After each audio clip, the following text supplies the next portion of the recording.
ഭുവനാകാരമായിട്ടുള്ള രൂപം. അവിടെ ആ സുബ്രഹ്മണ്യന്റെ, ആ കുമാരന്റെ മൂർധാവ് നാഗമാണ്, സ്വർഗലോകമാണ്.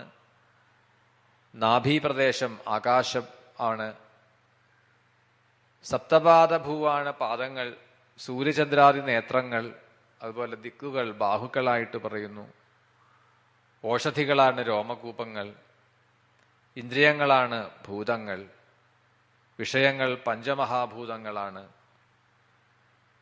ഇത്തരത്തിലുള്ള ആ ഒരു വിരാട് രൂപത്തെ കുറിച്ചിട്ടും ശ്രീ പരമേശ്വരൻ പാർവതീദേവിക്ക് ഉപദേശിച്ചു കൊടുത്തു. സുബ്രഹ്മണ്യ ഭക്തന്മാർ മറ്റു ദേവന്മാരാൽ പോലും ആരാധ്യരാണ്, വന്ദ്യരാണ്. അതേപോലെ തന്നെയാണ് എനിക്കും. ആ സുബ്രഹ്മണ്യനെ ഭജിക്കുന്നവർ, സ്കന്ദനെ ഭജിക്കുന്നവർ എനിക്കും പ്രിയപ്പെട്ടവർ തന്നെയാണ്. ഈ ഭുവനങ്ങൾ ധരിക്കപ്പെടുന്നതും അതുപോലെ തന്നെ ജ്യോതിശക്രാദികൾ നിയന്ത്രിക്കപ്പെടുന്നതുമൊക്കെ ആ സ്കന്ദന്റെ ആജ്ഞയനുസരിച്ചിട്ടാണ്. പ്രാണൻ ചലിക്കുന്നത്, പ്രാണികളുടെയൊക്കെ മേധസ് പ്രവർത്തിപ്പിക്കുന്നത്, ദേവന്മാർക്കും പിതൃക്കൾക്കും ഹവ്യവും ഒക്കെ അഗ്നി വഹിക്കുന്നതും ആ സുബ്രഹ്മണ്യന്റെ ഇച്ഛയ്ക്കനുസരിച്ചിട്ടാണ്. അഗ്നി പ്രാണങ്ങളിൽ ഓരോ പ്രാണികളുടെയും ഓരോ ജീവജാലങ്ങളുടെയും ഉള്ളിൽ വൈശ്വാനരാഗ്നിയായിട്ട് പ്രവേശിച്ച് പ്രാണാപാനങ്ങളോട് കൂടിച്ചേർന്നിട്ട് അന്നം, ആ ഓരോ ജീവനും ഓരോരുത്തരും സ്വീകരിക്കുന്ന അന്നത്തിനെ പചിക്കുന്നു. അതുപോലെ തന്നെയാണ് മൃത്യു.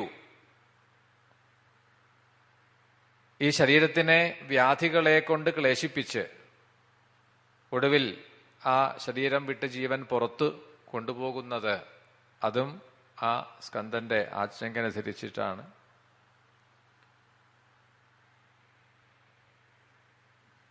കാലാഗ്നിരുദ്രൻ യഥാകാലം ജഗത്തിനെ മുഴുവൻ സംഹരിക്കുന്നതും അവിടുത്തെ ആജ്ഞയെ മാനിച്ചുകൊണ്ടാണ്.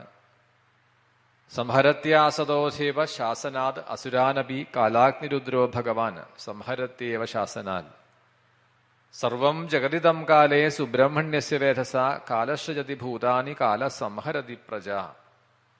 ആകാശ സ്തവപുത്രസ്യ ശാസനേന ഗരീയസ.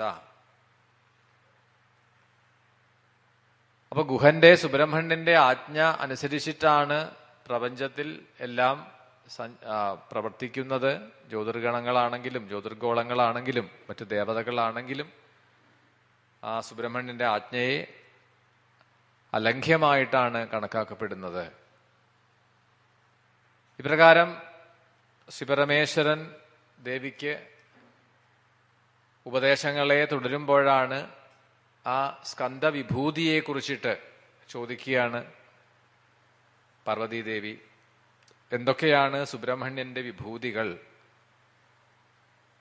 ആ വിഭൂതിയെ അറിയാന്നുള്ളത് ഇപ്പൊ പുരാണങ്ങളിലൊക്കെ പലയിടത്തും നമ്മൾ ഇത് കേൾക്കുന്നതാണ്. വിഭൂതി യോഗം എന്ന് ഭഗവത്ഗീതയിലും ഭാഗവതത്തിലും മറ്റിതര പുരാണങ്ങളിലൊക്കെ ഒരു ഘട്ടത്തിൽ ഈ വിഭൂതി യോഗത്തെ വർണ്ണിക്കുന്നതായിട്ട് കാണാം. സർവവേദാത്മക സ്കന്ധ സർവലോകാത്മകസ്തഥാ സർവഭൂതാത്മകശ്ചായം സാക്ഷാൽ ബ്രഹ്മസനാതനം ആത്മൈവ പുത്രതാമേതി ദീപാൽ ദീപാന്തരം യഥാ ദീപാന്തരസ്യ മാഹാത്മ്യാൽ ദീപോ ഭവതി യന്മഹാൻ അനന്താനാം ച രുദ്രാണാമയം കാലാഗ്നിരദ്രിജേ സദാ വിഷ്ണുശ്ച വിഷ്ണൂനാം ശംഖചക്രാസിധാരിണാം. സർവജീവസ്വരൂപനായിട്ടുള്ള ആ കുമാരൻ സാക്ഷാത് ബ്രഹ്മം തന്നെയാണ്. ഏതേത് വിഭൂതികളുണ്ടോ അതൊക്കെ തന്നെ ആ സ്കന്ദന്റെ അംശങ്ങളാണ്.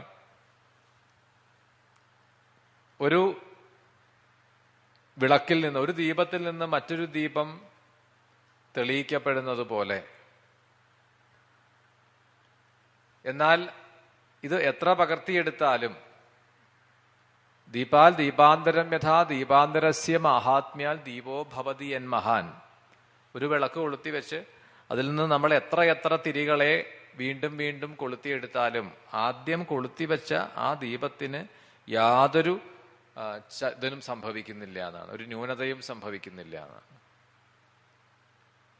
അതാണ് പൂർണ്ണമത പൂർണ്ണമിതം എന്ന് പ്രസിദ്ധമായിട്ടുള്ള ആ ഒരു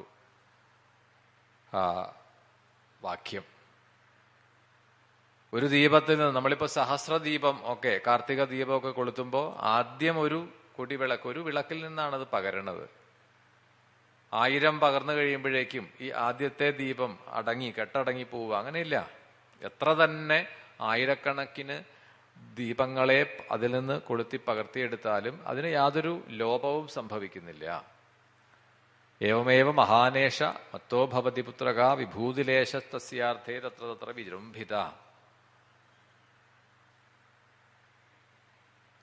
ഒരു ദീപത്തിൽ നിന്ന് മറ്റൊരു ദീപം പകർന്ന് തെളിയിക്കപ്പെടുന്നത് പോലെ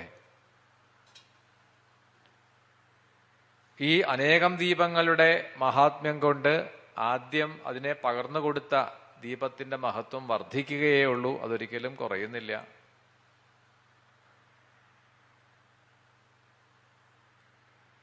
അനന്തന്മാരായിട്ട് രുദ്രന്മാരിൽ കാലാഗ്നിരുദ്രനാണ് സുബ്രഹ്മണ്യൻ.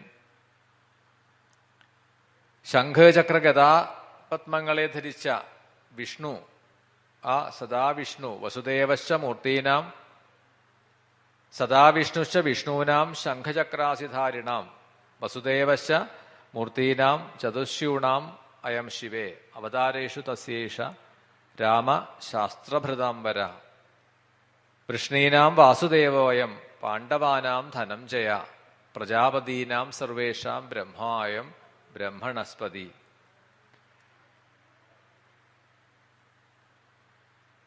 ചതുർവ്യൂഹം എന്നറിയപ്പെടുന്ന വാസുദേവൻ, സംഘർഷണൻ, പ്രദ്യുമ്നൻ, അനിരുദ്ധൻ, ഈ ചതുർവ്യൂഹമൂർത്തികളിൽ വാസുദേവൻ സുബ്രഹ്മണ്യൻ തന്നെയാണ്. മഹാവിഷ്ണുവിന്റെ പ്രസിദ്ധമായ അവതാരങ്ങളുണ്ട്. ആ അവതാരങ്ങളിൽ പരാക്രമശാലിയായിട്ടുള്ള പരശുരാമൻ, അത് സുബ്രഹ്മണ്യൻ തന്നെയാണ്. പാണ്ഡവാനാം ധനഞ്ജയ, പാണ്ഡവന്മാരിൽ ധനഞ്ജയൻ അഥവാ അർജുനൻ സുബ്രഹ്മണ്യൻ തന്നെയാണ്. പ്രജാപതികളിൽ വെച്ച് ബ്രഹ്മാവാണ്. മനുക്കളിൽ സ്വയംഭുവ മനൂനാണ്. മനൂനാം അഭിസർവേഷാം മനു സ്വയംഭുവോ ഭയം ഇന്ദ്രോയം സർവവേദാനാം ദേവാനാം അഗ്നി തേജസ്വിനാമയം. മനുക്കളിൽ സ്വയംഭുവ മനു. പല മനുക്കളെ കുറിച്ചിട്ടും പുരാണങ്ങൾ പറയും. സ്വയംഭുവ മനു, സ്വാരോജിഷൻ, താമസമനു, ഇങ്ങനെ തുടങ്ങിയിട്ട്. അപ്പൊ അതിൽ സ്വയംഭുവൻ എന്ന മനു സുബ്രഹ്മണ്യൻ തന്നെയാണ്. പിതൃണാംശം മയശായം രക്ഷസാ നിർതിപ്രിയേ യാദസാം വരുണശായം ബലിനാം വായുരേവച ഗന്ധർവാണാം ചിത്രരഥോ നിധീനാം ധനദോഹ്യയം ഈശാനോയം ദിഗീശാനാം ഭോഗദോയം പ്രകീർത്തിത. പിതൃക്കളിൽ യമനാണ്. അതുപോലെ അധികാരികളിൽ വരുണനും ബലശാലികളിൽ വായു സുബ്രഹ്മണ്യൻ തന്നെയാണ്. ഗന്ധർവന്മാരിൽ ചിത്രരഥൻ സുബ്രഹ്മണ്യനാണ്, സ്കന്ദനാണ്. നിധീശരിൽ ധനതൻ അഥവാ വൈശ്രവണൻ, കുബേരൻ, ആ കാർത്തികേയൻ തന്നെയാണ്. ദിക്പാലകന്മാരിൽ ഈശാനൻ ആണ്. ഓരോ ദിക്കിനും ഓരോ വിധിക്കിനും പ്രത്യേകം പ്രത്യേകം ദേവതകളെ കൽപ്പിക്കും. കിഴക്കിന് ഇന്ദ്രൻ, കിഴക്ക് ദിക്കിന് അഗ്നി, തെക്കിന് യമൻ, ഇങ്ങനെ തുടങ്ങി ഓരോ ദിക്കിനും പാലകന്മാരായിട്ടുള്ള ദേവതകളുണ്ട്. അതിൽ വടക്ക് കിഴക്കിന്റെ ദേവനായിട്ട് വരുന്ന ഈശാനൻ, അത് കാർത്തികേയൻ തന്നെയാണ്, സുബ്രഹ്മണ്യൻ തന്നെയാണ്. ആദിത്യാനാം വിഷ്ണു, ദ്വാദശാദിത്യന്മാരിൽ വിഷ്ണു എന്ന ആ ദേവൻ, ആ സ്കന്ദൻ തന്നെയാണ്. ഭിഷഗ്വരന്മാരിൽ അശ്വിനി ദേവകളാണ്. ദേവവൈദ്യന്മാരായിട്ടറിയപ്പെടുന്ന അശ്വിനി ദേവകൾ. ആദിത്യാനാം അയം വിഷ്ണു ഭിഷജാം അയം അശ്വിനോ പ്രഹ്ലാദശേഷ ദൈത്യാനാം സർപ്പാണാം ച വാസുകി മൃഗാണാം ച മൃഗേന്ദ്രോസോ ഗരുഡ പതതാമപി ബ്രഹ്മർഷീണാം വസിഷ്ഠോയം ദേവർഷീണാം ച നാരദ അശ്വത്ഥ സർവവൃക്ഷാണാം ദീപതാമവിഭൂസുര എത്രയെത്ര ജഗത്യസ്മിൻ ദേവതിര്യങ്നരാദിഷു. അസുരപ്രമാണികളിൽ ഭക്തശ്രേഷ്ഠനായിട്ടുള്ള ഒരു അസുരനാണ് പ്രഹ്ലാദൻ. ഭാഗവതത്തിലൊക്കെ പ്രഹ്ലാദന്റെ മഹത്വത്തെക്കുറിച്ച് പറഞ്ഞു കാണും. വലിയ നരസിംഹ ഉപാസകനും ഭക്തനുമൊക്കെ ആയിരുന്ന പ്രഹ്ലാദനാണ്.